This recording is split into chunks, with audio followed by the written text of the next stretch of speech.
Hi, welcome to PALCS video series, Winging It. Zealand, I don't think you need your mask for this.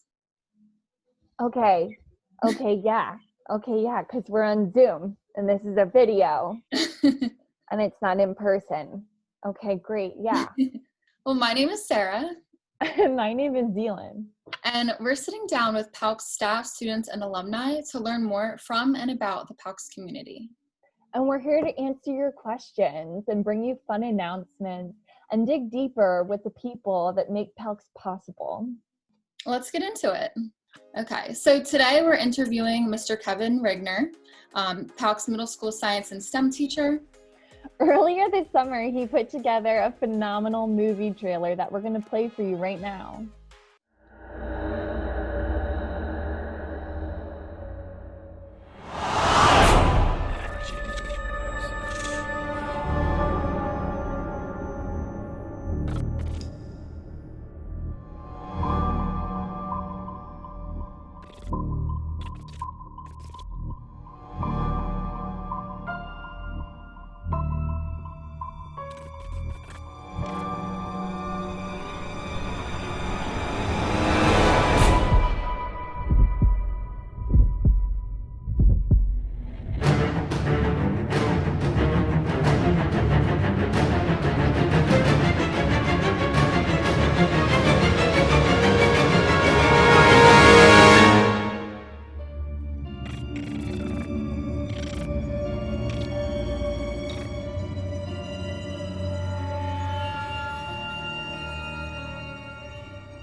Hi, Kevin. Welcome. How are you doing today? Hey, I'm doing well. How about yourself? Good, really good. So we do have a few questions for you today. Are you ready? All right. Yeah, I think I'm as ready as I can be. So what gave you the idea for creating your trailer video? All right. So when I went back, this is like right at the very beginning of the pandemic. I think we were like 2 weeks into that whole stay-at-home order, and there was two things that really played into it. One being, every time I checked, I felt like it was Instagram or Facebook, people were talking about they could not find toilet paper anywhere. So I don't know why that was such a hot item. I guess people thought we were just going to get trapped in our houses for so long. But, so we were seeing that show up in the feed. And then it was a Saturday morning where it was a little bit dreary and my kids were just looking for something to do. So we thought, let's make a movie. And the ideas just kind of snowballed from there. That's so cool. And you have 4 sons? Yes. Are they all? Yeah, that's right. You got it right. 4 boys. So if I were to introduce them, it's Logan, who's 9. And then we have Noah, who's 7. We have Judah, who is 5, and Zeke, who is 3. So they're all spaced out every other year. And yes, our house, it gets cramped at times and it's very loud, very busy, but that's what makes things fun and interesting. Yeah. No kidding. Are they all still at home? Yes, all still at home. So their local school is doing a cyber-based education approach. So yes, we are all in this house together all day, every day, but that's a good thing. So what changes did you make to adapt to your working at home environment, especially with a house full of 4 boys? Yeah, so everything changed what felt like overnight, but really it was a couple nights. It was a weekend. So left work on a Thursday, and next thing I knew, the kids were having parent-teacher conferences that same week. So they came home from school like they normally would. I came home from work like I normally would, and next thing, we weren't going back. So we had to make some adjustments on the fly. We had to find creative ways for us all to be in our home together, working and learning. We wanted to make sure our technology was up so that way we weren't crashing Zooms or getting booted. There's just a lot of things that I felt like had to take place, and we all have strong personalities, so we're kind of on top of each other. So we had to learn to give each other a little bit more grace during this time too. It looks like you've got a pretty awesome setup there. Are you crashing your own living room, or did you find a huge closet? What's going on? Yeah, so at first we all just stayed on the first floor. We had, dining room table was being used. The living room was being used. We have a little desk in our kitchen that was being used. And so pretty much we just stayed on that floor. Our house is kind of maxed out where we are now. But over the summer, we started working towards the tail end of the summer, cleaning out our 3rd floor, which was just kind of like storage. We were just throwing stuff up here. So we're working on creating a new workable space. So the older 2 kind of have a more quiet area. And then I have a corner up here as well, so I can do my recordings and my work too. Nice. So yeah, have you actually run out of toilet paper or any other necessities during the pandemic?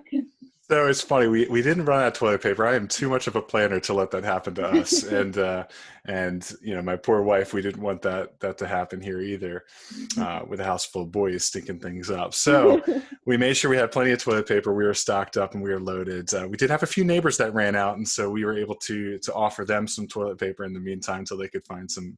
But this is weird. But the thing that we actually could not find and we were running out of was actually graham crackers.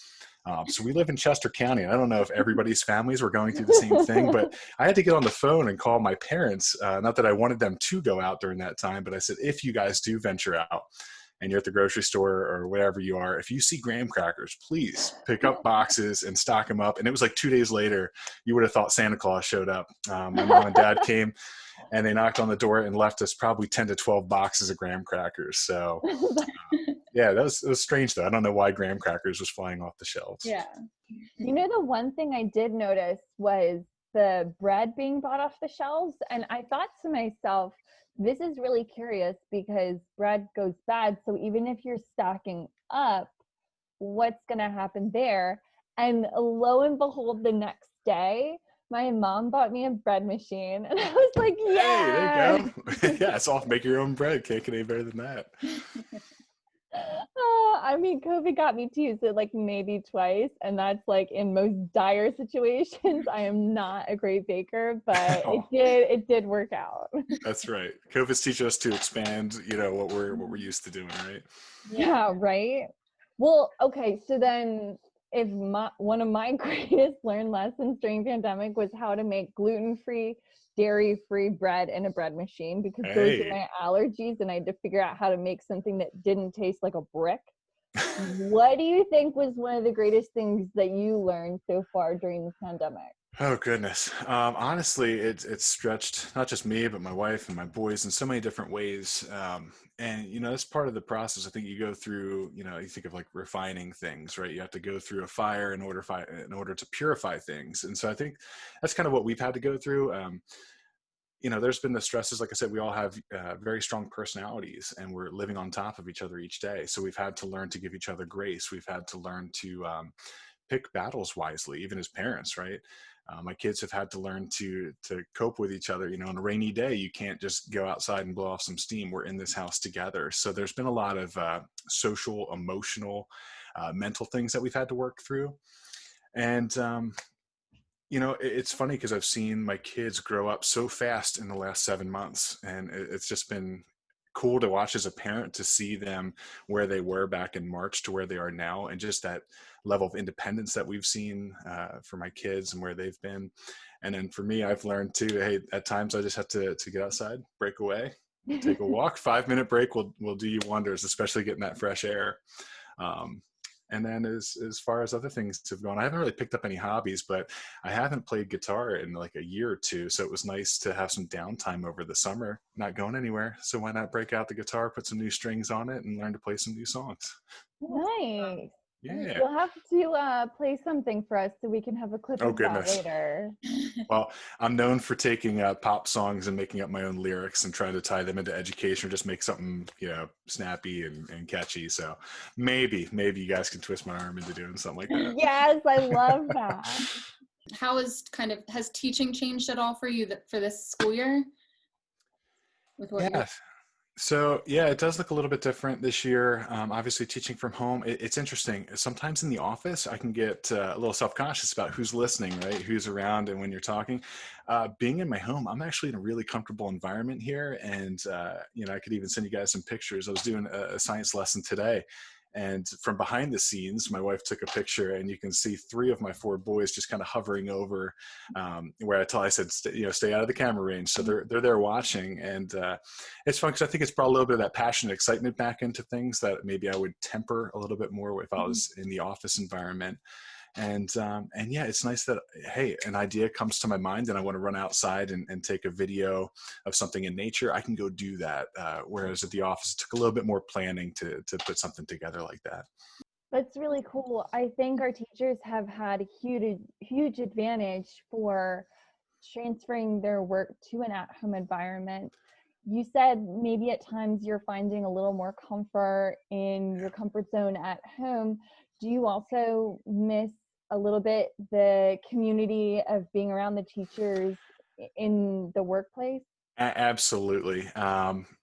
Some of my best friends are the teachers that I work alongside of. So, in my 10th year here at PALCS, and over those 10 years, I've gotten to develop some really great friendships and relationships with my coworkers, to the point that I don't even look at them as coworkers, right? They're our friends. Mm-hmm. And I do miss seeing them. Some of them I look back and go, man, it's literally been since mid-March since I've seen a couple of them or a few of them. And then there's a few that I've been able to see, kind of maybe on once or twice a month basis, but I do miss those daily musings and the in and outs and just hearing what's going on in everybody's lives. That's a big part of who we are as people, right? When we interact with one another. Yeah. Do you have any plans for the holiday moving forward and how you're going to approach being socially distant, trying to be as responsible as possible, but also trying to find ways to celebrate and enjoy the holidays? Yeah, so that's going to be a challenge. Obviously we're listening to news and to experts in the field saying what should you do with the upcoming holidays, and we have our own intuition of what we feel like is right or wrong. And like anything in life, I think you got to find a balance. It's important to take the information that's coming in, to think about it and synthesize through it, and then to make a decision that you feel is best for you, and in my case for my family as well. So we did look at like Halloween coming up. That's one of the holidays. My boys are really excited about trick-or-treating, and I feel like we can do that outdoors, socially distant, weather permitting. Thanksgiving gets a little bit more tricky. We want to see our family and celebrate those days and just enjoy being together. But, if we're going to be indoors, we really got to be smart and wise about who's coming and how we're able to make that work and adapt to that. And then, kind of go down into the winter holidays. We don't know what it's going to look like yet. Right. So as much of a planner as I am, I also like to take things in manageable chunks. That way I don't feel overwhelmed and anxious. What are some of the costumes for Halloween that we're looking forward to? Yeah, ninjas has been the theme this year. So nice. My oldest kind of can be a trendsetter at times. So as he said, he wants to be a ninja, then number 2 wants to be a ninja as well. And then number 3 wants to be a ninja as well. As you notice, I've referred to them by numbers right there. Yeah. And then our youngest, he wants to be Scooby-Doo. So we don't know where that fits into the whole thing, but he's Scooby-Doo with the samurai sword. So I guess he's bridging the gap between what he wants to be and also following in his brother's footsteps. Yeah. That's really awesome. My sister and her fiance tried to construct this PVC pipe thing coming from their door so that they could kind of like slide a piece of candy down the chute. They said it was either that or just an Easter egg hunt in their yard. Yes. So we have neighbors who were talking about doing that same thing from their second floor. They want to set up kind of like a little zip line action. So as kids come by, they can hold their bucket up and they can just like send the candy right down to them. She said, if you catch it, you get a second piece. Oh, there you go. I like that. Love that idea. Well, thank you so much for taking time to talk to us. And thank you for sharing that amazing trailer. Do you think you're going to be making any more videos in the future? Yeah, so I believe we do. We try to do like the parody videos and stuff, make like things lighthearted and have fun with it. So I do have to give a shout out. My son, the oldest, was not really wanting to be in the video, so I handed him the iPad. We adapted to that situation, so he was our videographer for that entire thing. And to watch him kind of go throughout the morning of, hey, Dad, we should try this angle, or what do you think about this clip? So really, I had to give it to him, and that was something that he just ran with and did well. So yeah, as demands out there, I'm actually, if I can shout this out, I don't know. So I have a personal Instagram, but I've started a professional one as well at Mr. K. Rigner. And with that, I'm trying to shoot short clips and videos, try to put them together to just ignite a passion and excitement surrounded mainly around science, but in the real world around us. So as we're celebrating like National Candy Corn Day was one and National Chocolate Day, we're tying those things into just some kind of engaging and just fun videos. Yeah, thank you. I appreciate you thinking of me and inviting me on today. Yeah, of course. All right, bye-bye. Okay. Well, that was great. I'm so happy that Kevin was able to join us today. That was so fun, and he was so great. And he has 4 boys, and that blows my mind. I know. The fact that they're able to kind of manage working in the house together and just overnight, it's really amazing. And so many families have done that this year. And I thought I was going crazy, just me, my husband, and my one dog. And we were like, get out of my face. I can't imagine. I'm really proud of him and anyone who is managing a household. Yeah. And he's got skills. So do you think he's going to actually make a song for us? I'm going to push him on it. I'm hoping he does. That would be really cool. Yeah. Thanks for watching Winging It. We'll see you next time. Bye. Bye.